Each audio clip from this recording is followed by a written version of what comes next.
মার্কিন president Donald ট্রাম্পের প্রশাসনে জাতীয় গোয়েন্দা বিভাগের পরিচালক পদ থেকে সরে দাঁড়িয়েছেন তুলসী গ্যাবার্ড। পদত্যাগপত্রে গ্যাবার্ড ট্রাম্পকে উদ্দেশ্য করে লেখেন তার ওপর আস্থা রাখা এবং গত ১.৫ বছর জাতীয় গোয়েন্দা পরিচালকের কার্যালয়ের নেতৃত্ব দেওয়ার সুযোগ করে দেওয়ার জন্য তিনি কৃতজ্ঞ। পদত্যাগের কারণ হিসেবে তিনি উল্লেখ করেন তার স্বামীর সম্প্রতি ক্যান্সার ধরা পড়েছে। পরিবারের পাশে থাকার প্রয়োজন থেকেই তিনি দায়িত্ব ছাড়ার সিদ্ধান্ত নিয়েছেন।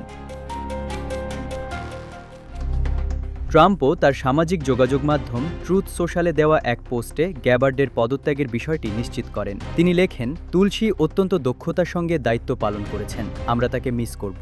কিন্তু এই খবর প্রকাশিত হবার পর থেকেই শুরু হয়েছে নানা জল্পনা কল্পনা। স্বামীর অসুস্থতাকে কারণ হিসেব মানতে চাইছেন না কেউ। সবার ধারণা এর পেছনে বড় কোনো কারণ জড়িত।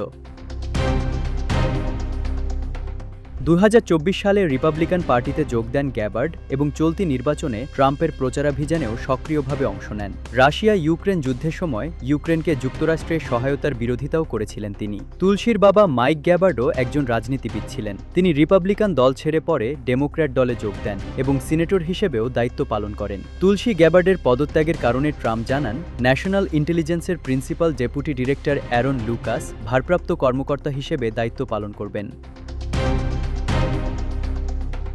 আল জাজিরার প্রতিবেদনে বলা হয়, ভেনেজুয়েলার প্রেসিডেন্ট নিকোলাস মাদুরোকে আটক করার বিষয়ে ট্রাম্প প্রশাসনের সিদ্ধান্তে গ্যাবার্ডের মতামত তেমন গুরুত্ব পায়নি। এছাড়া ইরান ইস্যুতেও শুরুতে নীরব থাকলেও পরে ইসরায়েল ও যুক্তরাষ্ট্রের হামলার পক্ষে অবস্থান নেন তিনি।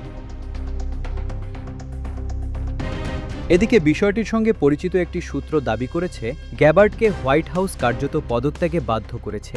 যদিও হোয়াইট হাউস আনুষ্ঠানিকভাবে এ বিষয়ে মন্তব্য করেনি। প্রেসিডেন্টের মুখপাত্র ডেভিস ইং অবশ্য সামাজিক যোগাযোগ মাধ্যমে জানান, স্বামীর অসুস্থতার কারণেই গ্যাবার্ড প্রশাসন ছাড়ছেন। গোয়েন্দা কার্যক্রমে সরাসরি অভিজ্ঞতা না থাকা সত্ত্বেও গ্যাবার্ডকে জাতীয় গোয়েন্দা দপ্তরের প্রধান করা অনেকের কাছেই বিস্ময়কর ছিল।